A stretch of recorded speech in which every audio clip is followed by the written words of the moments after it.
I'm Alexis, 32 female. I live in a quiet suburban town that always felt a decade behind the nearest city, a place where people prided themselves on manicured lawns and knowing their neighbors. For the past 5 years, I've worked as a paralegal at a mid-sized law firm, a job I love for its structure and predictability. My life, shared with my husband Mark, was built on the same principles: stable, planned, and secure. That all changed when my grandmother passed away, leaving me an inheritance that I thought would secure our future, but instead was used to shatter it. This is the story of how my father-in-law, a man I trusted like a second father, manipulated me into funding his fraudulent business, and how I used the very laws he ignored to take back everything he stole from me. Before this story unfolds, I'd love to connect with you. Please let me know in the comments where you're watching from and what time it is in your corner of the world. It's amazing to see how far these stories can travel. My grandmother was a force of nature. She was a woman who had saved every spare dollar from her job as a seamstress, investing it wisely and living frugally. Her passing left a huge hole in my heart, but it also left me with a substantial inheritance, nearly $250,000. It was a life-changing sum, a safety net that could become a down payment on a dream home, a fund for future children, or simply a cushion against the world's uncertainties. Mark and I had spent weeks talking about it in hushed, excited tones. We were practical people. The plan was to invest it safely in a mix of index funds and bonds, letting it grow slowly and steadily, a quiet guardian for our future. That all changed at Sunday dinner. Every Sunday, we'd go to my in-laws' house. Julian, my father-in-law, always held court at the head of the table. He was a man who filled any room he entered, with a booming voice and an air of unshakable confidence built from decades as a local real estate developer. He wasn't a tycoon, but he'd had enough success building small housing developments and strip malls to be considered a pillar of the community. He loved telling stories of deals won and risks conquered, and my husband, Mark, would hang on every word, his admiration for his father palpable. That evening, Julian was more animated than usual. He waited until dessert was served before leaning forward, his eyes gleaming with excitement. "Alexis, Mark," he began, his voice dropping to a conspiratorial hush. "I have an opportunity, a real game changer." He then launched into a pitch for his latest venture, Croft Eco-Living. He painted a beautiful picture of a new development of sustainable, high-tech modular homes that were both environmentally friendly and affordable. He claimed to have secured a massive plot of land for a fraction of its value and had an architect who was a visionary. All he needed was a final injection of capital to get the construction permits and break ground. "The banks are slow, too much red tape," he said with a dismissive wave of his hand. "They don't see the future, but this is the future of housing. The returns are going to be astronomical. We're not talking 5 or 10%. We're talking doubling, maybe tripling your investment in 18 months. My stomach tightened. I knew where this was going. Mark's eyes were wide with excitement. He looked at me, his expression pleading. I tried to be diplomatic. "Julian, that sounds amazing, but Mark and I had planned to invest the inheritance very conservatively. It's not just money to us, it's my grandmother's legacy." Julian's smile didn't falter, but it tightened at the edges. "Conservative is for people who want to die with regrets, Alexis. Your grandmother was a smart woman, right? She saved so her family could have a better life, not so her money could get eaten by inflation in some sleepy mutual fund. This isn't a risk, it's a guarantee, it's a family project." He then played his masterstroke. He slid a single, glossy brochure across the table. On the front was a stunning rendering of a sleek, modern home surrounded by lush greenery. Inside were financial projections that looked almost too good to be true, showing exponential growth and massive profit margins. Mark picked it up, his face glowing. "Dad, this is incredible. Alexis, think about it. We could buy our dream house in 2 years, cash, no mortgage." I felt a rising sense of panic. My job as a paralegal had trained me to look for the fine print, to question every claim, to demand documentation. But this wasn't a conference room. It was a family dinner. Questioning Julian felt like an act of disrespect. I don't know, Julian, I said softly. I'd need to see a full business plan, the SEC filings, the prospectus. Julian let out a hearty laugh, but it didn't sound entirely genuine. SEC filings? Honey, this is a private offering. We're family, we don't need bureaucrats getting in way of our prosperity. This is built on trust. He looked at Mark. Your wife is a cautious one, son. That's good. But sometimes you have to take a leap of faith to get anywhere in life. The pressure mounted over the next week. Mark was relentless. It's my dad, Alexis. He wouldn't steer us wrong. He's been doing this his whole life. This is our chance to get ahead, really ahead. My own mother-in-law, usually a quiet woman, even chimed in, telling me how Julian had always provided for them by taking smart, calculated risks. The implication was clear. Not investing would be a vote of no confidence in the family patriarch. It would be an insult. I was being painted as the cold, mistrustful outsider who was hoarding her money.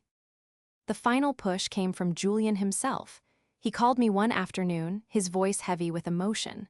Alexis, he said, his tone somber, I know you're hesitant, but I want you to know this isn't just about business for me. This is about building a legacy for our family. For you, for Mark, for my future grandchildren. I want to give you the head start I never had. He made it sound like I was denying my future children a prosperous life. The guilt was a physical weight. Against every instinct in my body, I caved. Mark was overjoyed. We met with Julian at his office, which was surprisingly modest for a man with such grand ambitions. He had me sign a simple, 2-page private investment agreement that he drafted himself. It looked more like a glorified IOU than a legal document. When I hesitated, he placed a warm hand on my shoulder. Welcome to the family business, Alexis. You won't regret this. I transferred $220,000, almost every penny of my inheritance, to the account for Croft Ecoliving, LLC. As I watched the money leave my account, a cold dread washed over me. It was a feeling I couldn't shake, a premonition that I had just made the biggest mistake of my life. The first few months after the investment were filled with a forced, almost manic optimism. Julian would provide weekly updates, always brimming with good news. The surveyor reports are fantastic, better than we hoped, he'd announce at Sunday dinner. We're in the final stages of the permit approval process. The city officials are very impressed with our green initiatives. He would describe meetings with architects and contractors in vivid detail, making it all sound so real, so tangible. Mark would beam with pride, giving me an "I told you so" look across the dinner table. I tried to share their enthusiasm, pushing down the gnawing anxiety that never quite went away. I wanted to believe it. I desperately needed to believe that I hadn't just thrown away my grandmother's life savings on a whim. I asked for documentation a few times. Could I see the geological surveys? I'd ask as casually as possible. Or maybe the preliminary architectural plans? Julian would always have a ready excuse, delivered with a charming smile. Oh, there with the lawyers, Alexis. Full of technical jargon you wouldn't want to wade through. Don't you worry your pretty little head about the boring stuff. That's what I'm here for. He treated my inquiries as the nervous fussing of an amateur, a woman who didn't understand the fast-paced world of high-stakes development. Mark would back him up. Honey, let Dad handle it. He's the expert. I felt patronized and dismissed, but to push harder would have meant causing a major family rift. So, I bit my tongue and hoped for the best. The first real crack in the facade appeared about 4 months in. The updates started becoming less frequent and more vague. We've hit a small snag with the zoning board, Julian admitted one Sunday, his usual bravado replaced by a flicker of irritation. Just some bureaucratic nonsense. A few more forms to file. It's a delay, nothing more. The following week, it was an issue with an environmental impact study. Then, a problem with the title search on a small parcel of the land. Each problem was presented as a minor, frustrating hurdle, but together they formed a pattern of stagnation. The project that was supposed to break ground in weeks was now mired in what Julian called red tape. Mark's confidence began to fray. He'd come home from work looking stressed, and when I asked about the project, he'd get defensive. It's a big project, Alexis. These things take time. Dad knows what he's doing. But I could hear the doubt in his own voice. The money was a constant, unspoken tension between us. It was my inheritance, my connection to my grandmother, and it was tied up in a project that seemed to be going nowhere. We stopped talking about the dream house or the comfortable future. The subject became taboo, a source of potential conflict we both tiptoed around. The breaking point came 6 months after my investment. Julian called an emergency family meeting. He and my mother-in-law were sitting in their living room, the atmosphere thick with a somber gravity never seen before. Julian, the man who was always the picture of confidence, looked deflated. He was pale, and his shoulders were slumped. Mark and I sat on the sofa opposite him, and I felt a cold knot of dread form in the pit of my stomach. "There's no easy way to say this," Julian began, his voice raspy. He couldn't meet my eyes, he looked only at his son. "The eco-living project, it's fallen through." Mark's face went white. What? What do you mean, fallen through? What about the permits, the contractors?" Julian finally looked at me, and his expression was one of pity, which made my blood run cold. There were complications. The land wasn't as stable as the initial surveys suggested. The cost to remediate the soil would be astronomical, and one of our primary investors, a silent partner, backed out, creating a cascade effect. He took a deep, shuddering breath. "The LLC has to declare bankruptcy. The money, it's all gone." The words hung in the air, heavy and suffocating. Gone, all of it. $220,000, my grandmother's legacy, my future. It felt like the floor had dropped out from under me. I couldn't breathe. I looked at Mark, expecting him to be exploding with questions, with anger. But he just sat there, stunned into silence, looking at his father with a shattered expression. "Gone?" I finally whispered, the word barely audible. "How can it all be gone? What about the assets, the land?" Julian shook his head slowly. "The land was never fully purchased. We only had an option on it, and that option expired. The remaining funds were eaten up by consultation fees, legal retainers, survey costs. It just evaporated."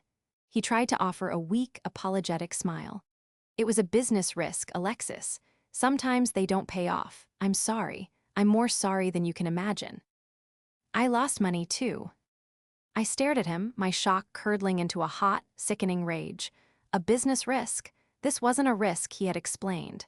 He had sold it as a guarantee, a family legacy. He had used guilt and emotional manipulation to get me to hand over my inheritance. And Mark, my husband, just sat there mute. He wasn't defending me. He wasn't demanding answers. He was looking at his father with a wounded, filial sympathy. In that moment, I felt a profound sense of betrayal, not just from Julian, but from my own husband. He had been complicit in this, pushing me, reassuring me, all based on blind faith in a man who had just gambled away my future. I stood up, my legs trembling. "I need to go," I said, my voice shaking. I walked out of the house, leaving Mark calling my name behind me. I got in my car and just drove, tears streaming down my face. The perfect family, the promising future, the trust I had placed in them, it was all a house of cards, and Julian had just pulled out the bottom one, letting it all come crashing down around me. The days that followed the disastrous family meeting were a blur of grief and numbness. It was like mourning a death, the death of my financial security, the death of my trust in my husband's family, and most painfully, the death of the naive person I had been. I moved through my life on autopilot. I went to work, filed my documents, and sat in on meetings, but my mind was elsewhere, replaying that horrible conversation in Julian's living room over and over again. The image of his pathetic, self-pitying face, as he told me my inheritance was gone, was burned into my memory. Mark was a ghost in our own home. He tried to talk to me, offering hollow apologies and weaker excuses. "I had no idea, Alexis. I swear, I thought it was a sure thing. Dad is devastated." I couldn't even look at him. His weakness, his inability to stand up to his father or even express a fraction of the rage I felt, was a betrayal all its own. He seemed more concerned with his father's feelings than with the fact that my entire future had been wiped out. Our conversations were stilted and cold, the chasm between us growing wider with every passing hour. The silence in our house was deafening, filled with unspoken accusations and the crushing weight of my loss.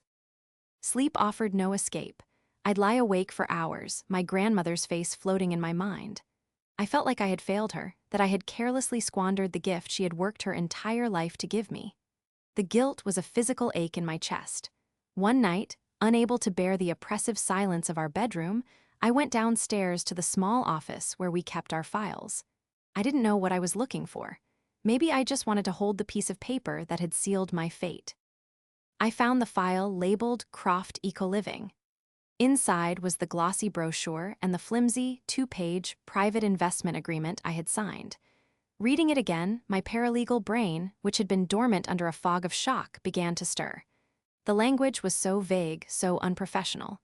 There were no clauses about risk disclosure, no warranties, no detailed breakdown of how the funds would be used. It was, as I'd first suspected, little more than a glorified IOU. But it was the complete lack of any other documentation that struck me as odd. For a project of this supposed scale, there should have been engineering reports, environmental assessments, detailed financial statements, something more than a marketing brochure. Julian had claimed these things existed, tied up with lawyers and consultants. But where was the proof? A single thread of doubt began to form in my mind. Julian had said the business went bankrupt. Bankruptcy is a legal process. It involves court filings, lists of creditors, a declaration of assets and liabilities. As a paralegal, I knew this. There would be a public record. The next morning, fueled by a sleepless night and a potent mix of coffee and anger, I went into work early. I logged into the Public Access Court Records database and searched for Croft Ecoliving, LLC. Nothing. I searched for Julian Croft's name in connection with any bankruptcy filings. Again, nothing. I expanded the search to state and federal databases. Still nothing. My heart began to pound against my ribs. There was no bankruptcy filing. It was a lie. This wasn't a failed business. This was something else entirely. My mind started racing, connecting the dots. The vague updates. The constant excuses for not providing documents. The unprofessional agreement. The pressure to keep it in the family and away from bureaucrats. It wasn't about avoiding red tape. It was about avoiding scrutiny. I needed to talk to someone who would understand, someone outside the toxic bubble of my marriage and my in-laws. I thought of Sarah Jenkins, my friend and a sharp associate attorney at my firm. We often ate lunch together, and she had a no-nonsense attitude and a keen legal mind. I trusted her implicitly. I sent her a brief, urgent message. Need to talk, something serious. Are you free for lunch? She replied almost immediately. Of course, my office. Noon. As I sat across from Sarah in her office, the door closed, I laid it all out. I told her about the inheritance, Julian's grand promises, the pressure from Mark, and the devastating bankruptcy announcement. My voice cracked as I recounted the loss. Then, I told her about my search of the court records. I slid the flimsy investment agreement across her desk. Sarah listened patiently, her expression growing more serious with every word. She picked up the agreement and read it, her brow furrowed in concentration. She read it once, then a second time, more slowly. When she finally looked up, her eyes were sharp and focused. "Alexis," she said, her voice calm but firm, "this is bad, really bad, but maybe not in the way you think." She tapped a finger on the document. "He calls this a private investment. He took over $100,000 from you. Did he provide you with a private placement memorandum? Any detailed financial disclosures? Did he ever mention registering this offering with the SEC or the State Securities Board?" I shook my head, confused. "No," he said, "because it was a family investment, we didn't need all that." Sarah leaned forward, and her next words sent a chill down my spine. "Alexis, with very few exceptions, every offer to sell securities must be registered with the SEC or qualify for an exemption.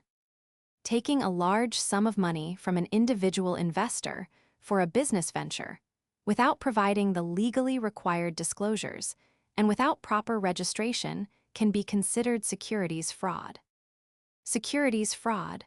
The term hit me like a physical blow. It reframed everything.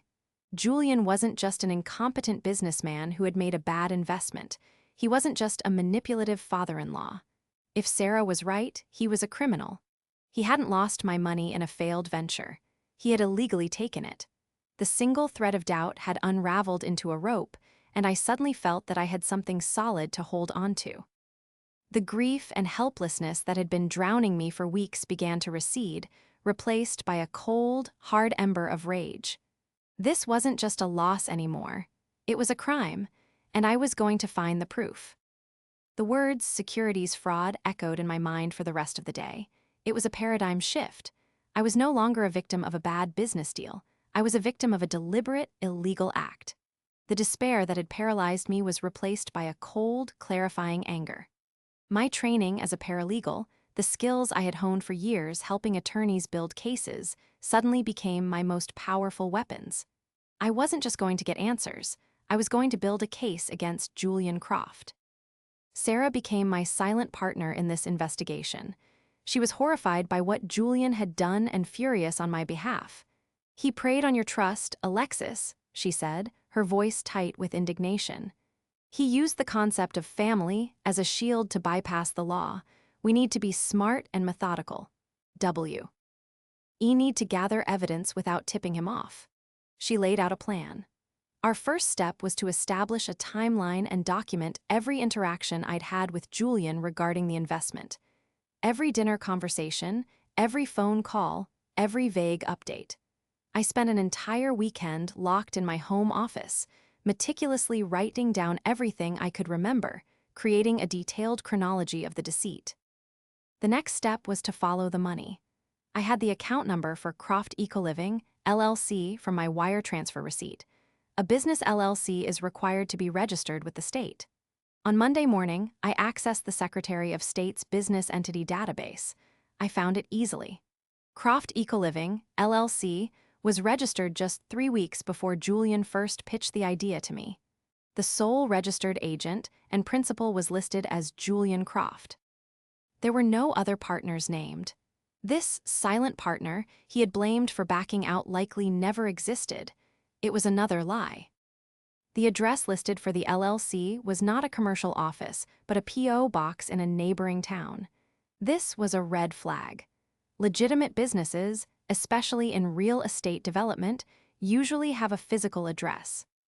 A P.O. box suggested a shell company, an entity designed to obscure activities and assets.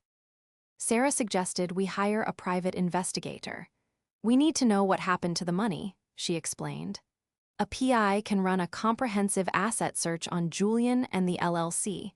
They can find bank records, property records, any major purchases. It's not cheap, but it might be the only way to find out where your $220,000 actually went." I didn't hesitate. I used my credit card, feeling a grim satisfaction in using debt to uncover a crime that had stolen my savings. The PI, a former detective named Mike, was discreet and efficient. While he started digging into the financial records, I focused on the supposed business itself. I revisited the glossy brochure Julian had given me. It was full of beautiful architectural renderings and promises of cutting-edge green technology. At the bottom, in tiny print, was the name of the architectural firm, Visionary Designs, Inc. A quick search online revealed that the firm was based in California, not our state. I called them, pretending to be a potential client interested in a similar sustainable housing project. "We saw some of your work in a brochure for a project called Croft Ecoliving," I said, my voice steady. The receptionist sounded confused. "Croft Ecoliving? I don't think we've ever worked on a project by that name. Let me check." After a minute on hold, she came back. "No, sorry, we have no record of that. Are you sure you have the right firm?" I felt a grim certainty settle in. "The renderings looked very familiar, like something on your website." "Oh," she said brightly. "Many of our conceptual designs are available for viewing in our public portfolio. Perhaps they used one of our public-facing images for their proposal." The brochure wasn't proof of a partnership. It was a lie built on stolen images. A week later, Mike, the PI, called with his preliminary findings. They were devastating. "The Croft Ecoliving bank account was active for about 5 months," he said, his voice all business. "You were the primary depositor. There were a few smaller deposits, totaling maybe $20,000, probably from Julian himself to make it look legitimate. But the withdrawals, that's where the story is." He explained that there were no payments to surveyors, engineering firms, or city planning departments. There were no retainers paid to architectural firms or construction companies. Instead, the money had been bled out in a series of large, systematic transfers. Nearly $100,000 was used to pay off high-interest credit card debt and a personal line of credit, both in Julian's name. Another $50,000 went directly to a car dealership to purchase a luxury sedan for my mother-in-law. There were payments for expensive dinners, a golf club membership, and even a down payment on a vacation timeshare. The final $90,000 was transferred to Julian's personal savings account just a week before he announced the bankruptcy. My inheritance, my grandmother's life savings, had been used as Julian Croft's personal slush fund. He had treated it like a lottery win, paying off his debts and funding a lavish lifestyle he couldn't afford. There was no business. There was no can't-miss investment. There was never any intention of building anything. It was a scam from the very beginning. The rage I felt was so intense it was almost clarifying. The pain was still there, but it was now forged into a weapon. I had the timeline. I had the proof of the shell company. I had the evidence of fraud from the architectural firm. And now, thanks to Mike, I had the financial trail. I had a complete, undeniable picture of Julian's deceit. Living at home with Mark during this period was the hardest part. I had tea. Oh, pretend that I was still just a grieving victim, that I was slowly coming to terms with our loss.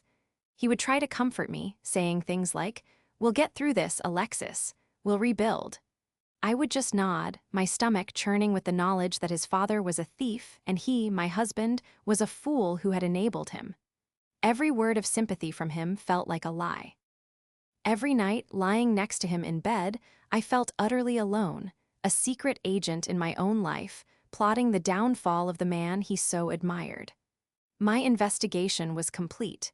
Now it was time to build the trap. With the PICE report in hand, I had everything I needed. The evidence was damning, a perfect chain of deceit from the initial pitch to the final fraudulent transfer. Julian hadn't just made a bad business decision. He had orchestrated a calculated theft, using his position as my father-in-law to exploit my trust.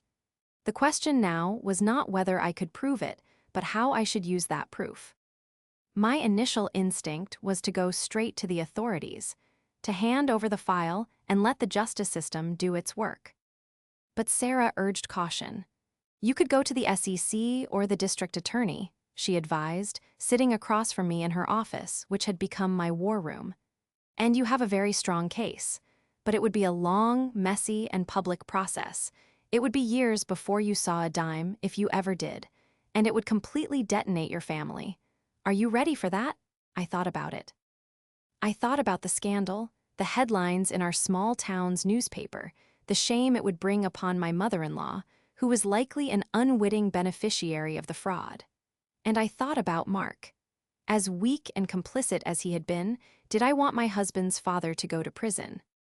Then a different thought emerged, cold and sharp. Julian had built this con on the idea of family, on trust, on keeping things private and away from bureaucrats. So I would use that very same framework against him.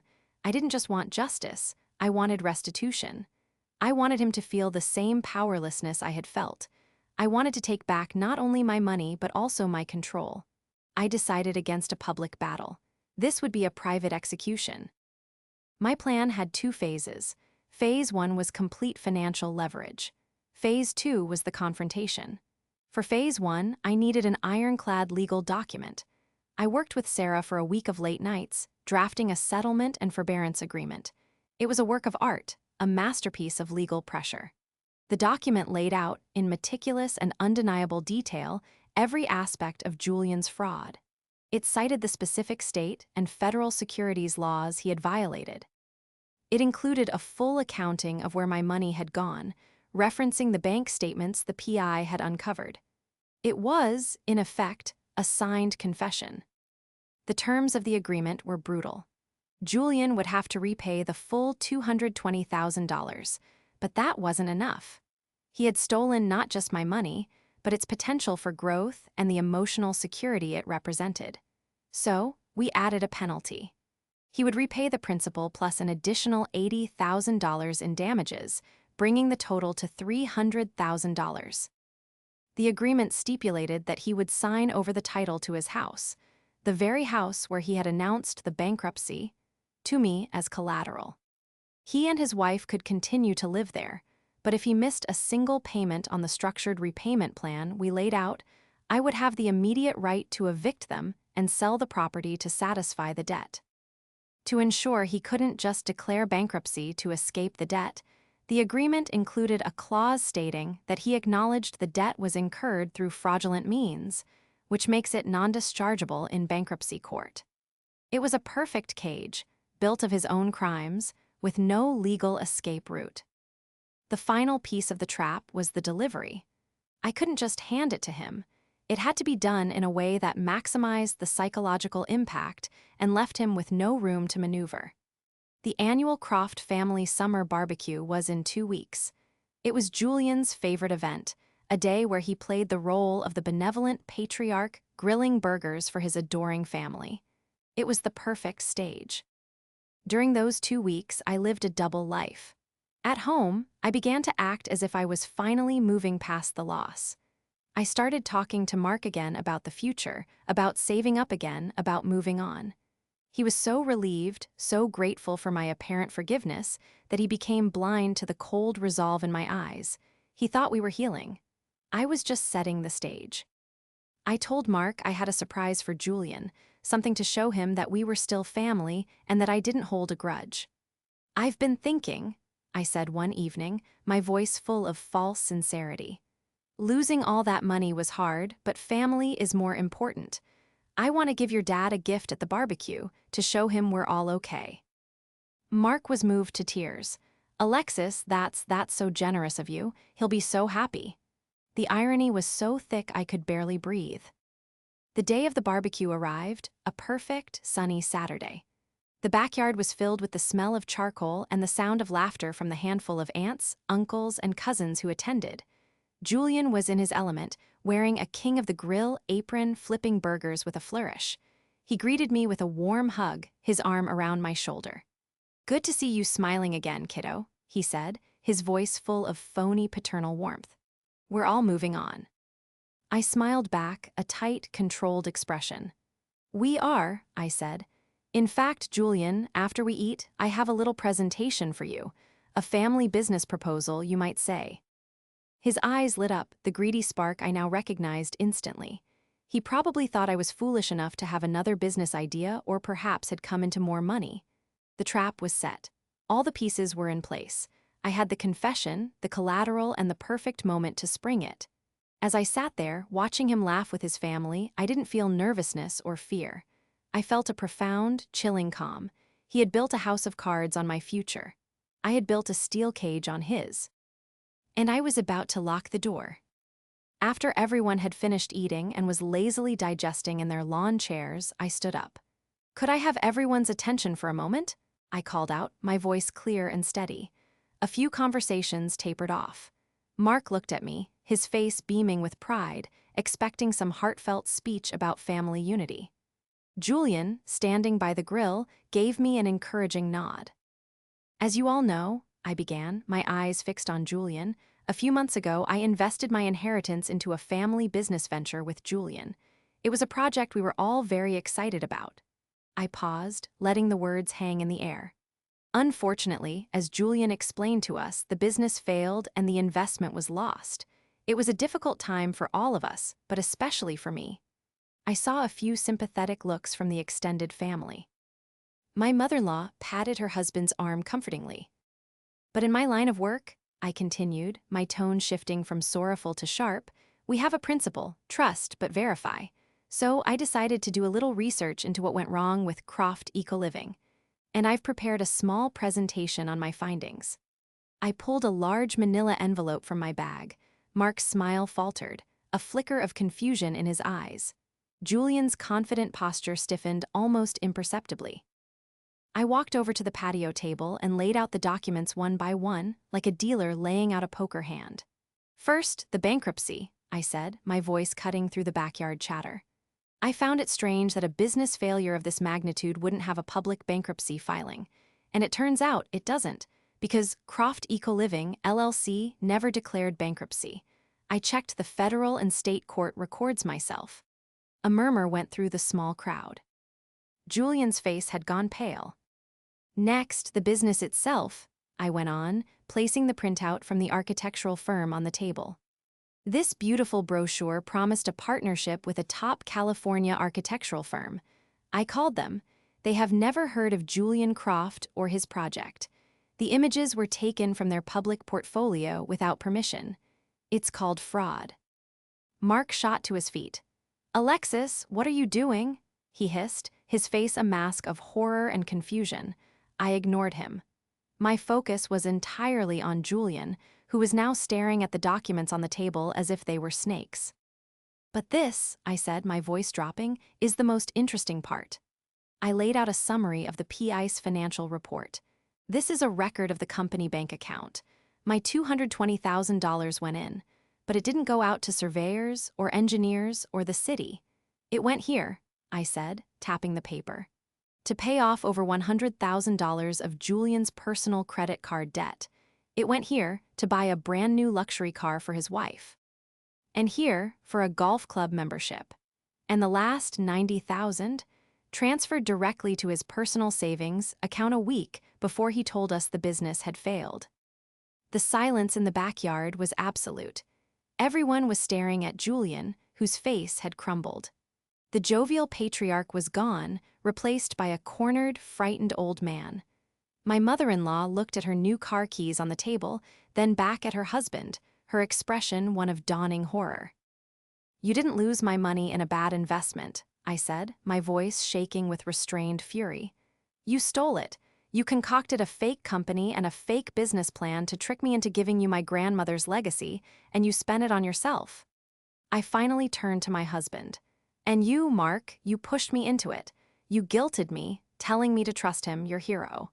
Mark Lowe oaked from me to his father, utterly broken. "Dad, is this true?" Julian couldn't speak. He just stared at the incriminating papers. I picked up the final document from my envelope, the settlement agreement. "So, this is my new family business proposal," I said, sliding the thick document across the table to Julian. "This is a settlement agreement. It details every crime you've committed, from securities fraud to wire fraud. It stipulates that you will repay my initial investment, plus damages, for a total of $300,000. A collective gasp went through the family members.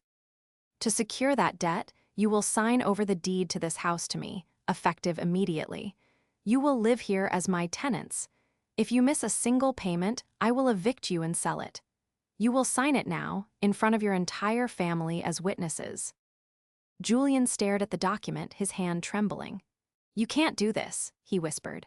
"Oh, I can," I replied, my voice like ice, "because the alternative is this." I held up my phone with Sarah's number already on the screen.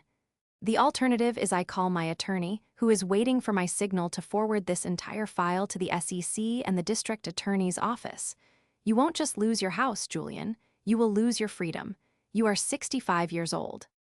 Do you really want to spend the rest of your life in prison?" He looked around at his family, at their shocked and disgusted faces. He had nowhere to run. I had taken away all his options. With a shaking hand, he picked up the pen I had placed on top of the agreement. Mark sobbed quietly, his face in his hands. Julian, the king of the grill, the confident real estate developer, signed away his home and his future, his signature a weak, spidery scrawl. I had won. It wasn't a joyful victory, but it was absolute. The reckoning was complete. The aftermath of the barbecue was like a bomb detonating in slow motion. The moment Julian signed the agreement, the party evaporated. Family members mumbled awkward goodbyes, refusing to look Julian in the eye, their faces a mixture of pity and contempt. They left the Croft family to stand alone in the wreckage. My mother-in-law was weeping, not for the money, but for the dissolution of the man she thought she had married. And Mark was a ghost. He didn't speak to me, didn't speak to his father. He just stood there, caught in the crossfire, the product of a lifetime of misplaced admiration. I took the signed and witnessed agreement and left without a word. I didn't go back to the house I shared with Mark. I couldn't. I packed a bag that night and moved into a short-term rental apartment, the first real expense I had allowed myself in months. The quiet solitude of the small apartment was a relief. For the first time since this ordeal began, I felt like I could breathe again. The next day, I filed the necessary paperwork with the county to place a lien on Julian's house and officially transfer the deed into my name, held in a trust. His first payment of the repayment plan was due in 30 days. True to his cowardly nature, he didn't fight it. His lawyer reviewed the agreement I'd drafted and presumably told him what I already knew. It was ironclad, and he had no choice but to comply. The luxury car was sold to make the first few payments. The golf club membership was canceled. The timeshare was liquidated. The comfortable lifestyle Julian had stolen my inheritance to fund was dismantled, piece by piece. My marriage to Mark was over. He called me a few days after the barbecue, his voice hollow. He didn't yell, he didn't accuse me, he just asked, "Did you have to do it like that, Alexis? In front of everyone?" "Yes," I said, my voice devoid of emotion. He built his lie on the image of being a family patriarch. I had to tear it down on the same stage. He used the family to pressure me, so I used the family to hold him accountable. There was a long silence on the line. I think in that moment, he finally understood that his loyalty had been to a fantasy. We both knew there was no coming back from this. We filed for divorce a month later. It was an uncontested, quiet end to a marriage that had been broken long before I realized it. Life moved on. The monthly payments from Julian arrived in my bank account like clockwork, a grim reminder of my victory. I never spoke to him or my now ex-mother-in-law again. I heard through the grapevine that they had significantly downsized their lives, living frugally under the weight of the debt they now owed me.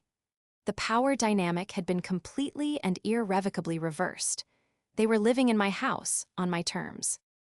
With the first few repayment installments, I started rebuilding.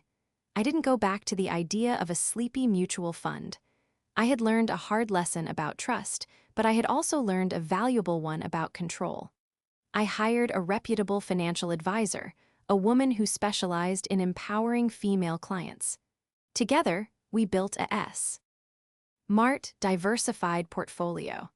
Watching that money, my money, grow under my own careful stewardship was more satisfying than any can't-miss scheme could ever be. It was a testament to my resilience. It took about 2 years, but I finally bought a home. It wasn't the sprawling dream house Mark and I had talked about. It was a small condo in the city, closer to my work and filled with light. It was mine, bought with my own hard-earned money and the funds I had clawed back from Julian. Every corner of it felt like a sanctuary, a space free from deceit and betrayal. I still work as a paralegal, but my perspective has changed. I see the fine print not just as a professional obligation, but as a personal shield. My friend Sarah and I are closer than ever. She was my rock through the entire ordeal, and our friendship was one of the few things that came out of the wreckage stronger than before. Sometimes I think about that sunny afternoon at the barbecue. I don't feel triumph anymore, just a quiet, somber sense of closure. I didn't just get my money back, I reclaimed my power. I learned that I could be my own advocate, my own protector. Julian tried to shatter my future, but instead, he forged me into someone stronger. I rose from the ashes of his deceit, and from them, I built a new beginning, entirely on my own terms.